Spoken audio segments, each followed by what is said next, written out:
یہ بھی امتحان ہے حضرت ابراہیم خلیل اللہ کا. اس خاندان نے قدم قدم پہ امتحان دیے. پہلے اولاد نہیں ہے، یہ صدمہ سہا. پھر اولاد ہوئی تو کہا وادی غیر ذی زرع میں چھوڑا. اللہ کا حکم مانا اور وہیں اپنی اولاد کو اور اپنی زوجہ کو چھوڑ چلے آئے.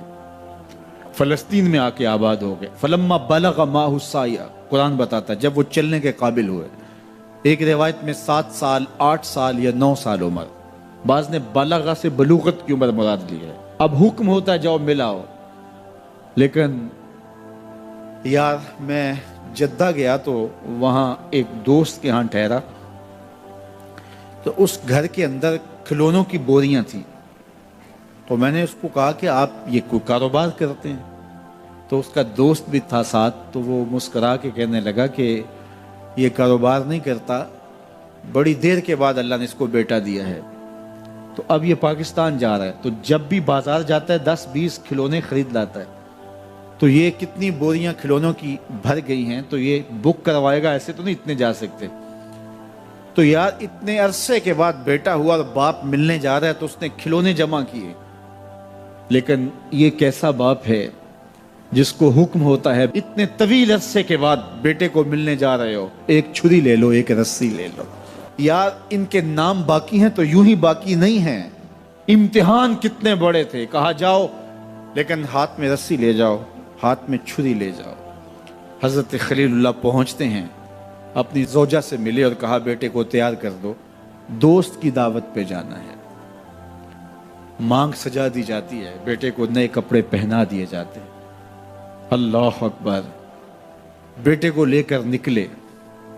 یار بیٹا ان فوان شباب میں ہو، چڑھتی جوانی ہو، تو باپ دیکھ کر کے کتنا خوش ہوتا ہے. اور پھر اس کا بیٹا بھی اکلوتا ہو، اور بیٹا بھی بڑھاپے کا سہارا ہو، عصائے پیری ہو، رب سے مانگ مانگ کے لیا ہو. اور پھر بیٹا بھی وہ جس کی پیشانی میں محمد کا نور چمک رہا ہے. ایسا بیٹا تو چہرے کی بلائیں لینے کو جی چاہتا ہے.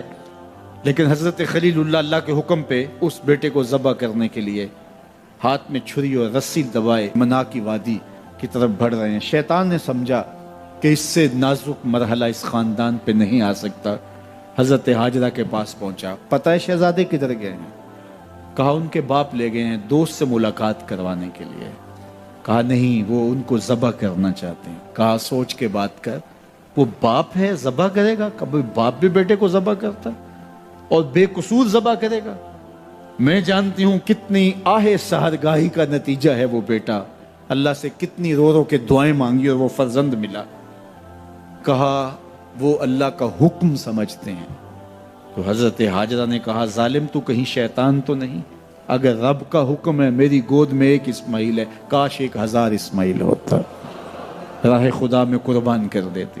اسماعیل علیہ السلام کے پاس شیطان پہنچ رہا. اسماعیل پتہ ہے تیرے باپ تمہیں کدھر لے جا رہے ہیں؟ کہا کہ کدھر؟ کہا کہ وہ ذبح کرنے لے جا رہے ہیں. کہا تم سوچ کے بات کرو. ان کی آنکھوں کی چمک نہیں دیکھی؟ میری طرف دیکھتے ہیں تو لگتا ہے کہ ان کی آنکھوں سے شہد ٹپکتا ہے اور وہ مجھے ذبح کر دیں گے. کہا اللہ کا حکم سمجھتے ہیں. کہا اچھا. کہا ہاں. کہا اسماعیل کے وجود میں ایک جان ہے، کاش میرے ایک ایک بال میں جان ہوتی اور راہ خدا میں قربان کر دیتا. ابراہیم علیہ السلام کے پاس شیطان پہنچ کے بولتا ہے ابراہیم اللہ کو راضی کرنے کے اور تھوڑے طریقے ہیں، ضرور بیٹے کو ذبح کرنا ہے. تو وہ بھی کنکر اٹھا کے مارتے ہیں اور شیطان کو راستے سے ہٹا کے منزل کی طرف بڑھتے ہیں. قرآن نے وہ سارا منظر بیان کیا ہے. فلما بلغ معہ السعی، باپ بیٹے کے پاس آیا اور کہا بیٹا میں نے خواب دیکھا ہے کہ میں تجھے ذبح کر رہا ہوں. فانظر ماذا تری، بتا تیری رائے کیا ہے. بیٹے پر سختہ طاری ہو جاتا، آنکھیں پھٹی کی پھٹی رہ جاتی. باپ کیا بول رہا ہے؟ لیکن یہ فیضان نظر تھا یا کہ مکتب کی کرامت تھی. سکھائے کس نے اسماعیل کو آداب فرزند. اللہ اکبر. فرزند ہو تو اسماعیل ذبیح اللہ جیسا. فانظر ماذا تری، بتا تیری رائے کیا ہے. بیٹا خاموشی اختیار کر لیتا. السکوت من الرضا، تو سکوت بھی رضا سے ہے، اس کی خاموشی بھی رضا مانی جاتی. اور جب اس طرح کی سراسیمگی کی کیفیت ہو تو خاموشی ہی رضا ہوتی ہے. بیٹا کہتا ٹھیک ہے آپ ذبح کر لیجئے. یہ بھی امتثال امر ہوتا.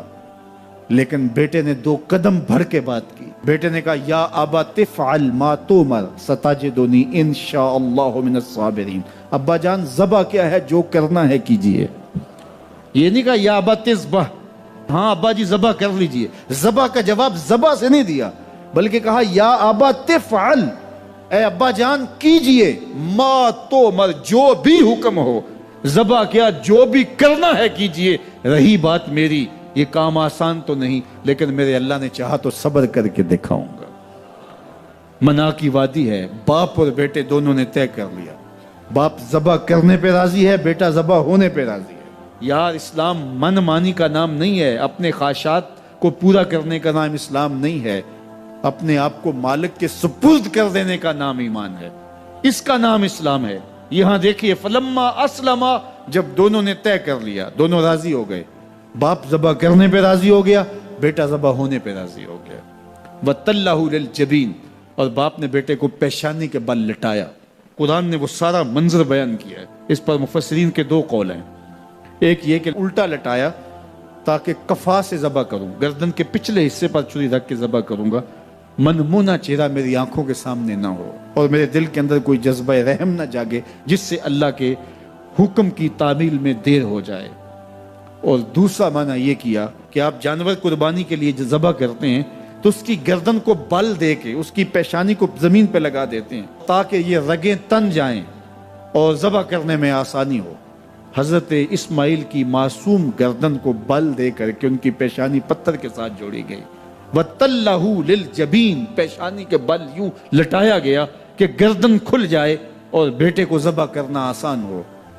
آنکھوں پہ پٹی باندھ لی کہ یہ منظر تو دیکھا نہیں جا سکے گا، اللہ کے حکم کی تعمیل بھی بہر صورت کرنی ہے۔ سعادت مند بیٹا بولتا ابا جان مجھے رسیوں سے جکڑ لیجئے، کہیں ایسا نہ ہو کہ میں تڑپوں اور اللہ کا حکم پورا کرنے میں آپ کو دیر ہو جائے۔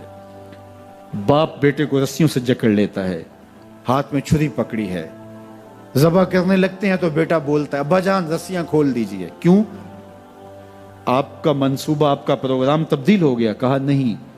تو پھر کیوں رسیاں کھولوں؟ کہا کہیں ایسا نہ ہو کہ کل کا مورخ لکھے کہ باپ ذبح کرنا چاہتا تھا، بیٹا ہونا نہیں چاہتا تھا، باپ نے باندھ کے کیا۔ کھول دیجئے، نہیں تڑپوں گا۔ رسیاں کھل جاتی ہیں، بیٹا پیشانی کے بل لٹایا ہوا ہے، ہاتھ میں چھری پکڑی ہے، منا کی وادی ہے، کارکنان قضاء و قدر کی چیخیں نکل رہی ہیں، حوریں تھرا رہی ہیں، زمانہ کانپ رہا ہے، منا کی وادیوں پر تھر تھراہٹ ہے، مالک قیامت آنے والی ہے، فرشتے بھی پوچھ رہے ہیں کہ مالک کیا ہونے والا ہے۔ کہا تم کہتے تھے انسان کو پیدا کر رہا ہے، سجدے تو ہم کریں گے، ذرا میرے بندے کی ادا تو دیکھو، ذرا میرے بندے کا انداز محبت تو دیکھو، میری فرما برداری، انقیاد امر اور اطاعت اور امتثال امر کی مثال تو دیکھو، ذرا دیکھو میرا بندہ میرے حکم کی تعمیل کیسے کر رہا ہے۔